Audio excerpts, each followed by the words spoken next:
ওখানে আমার ex boyfriend আছে। কেয়া পাইলের বাইরে মানুষ আমাকে মেহরিন বলে ডাকে। আমি এমন একটা কাজই করতে চাই যে কাজটা আমাকে মানুষের মাঝে অনেক দিন বাঁচিয়ে রাখবে।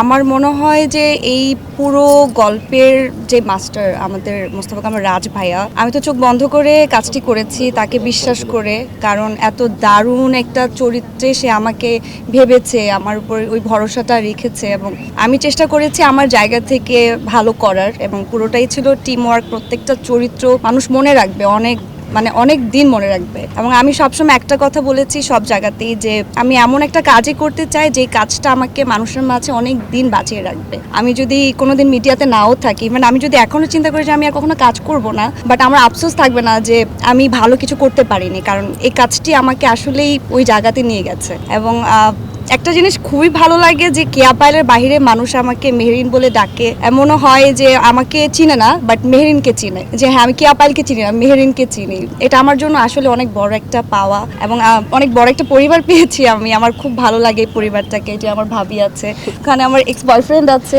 আপনারা নিশ্চয়ই দেখেন আমরা সোশ্যাল মিডিয়াতে যে তোমাকে ছেড়ে না দিলে এতটুকু কাজ একটা জিনিস খুব মজার যে হ্যাঁ আমার জামাই পিছনে আছে।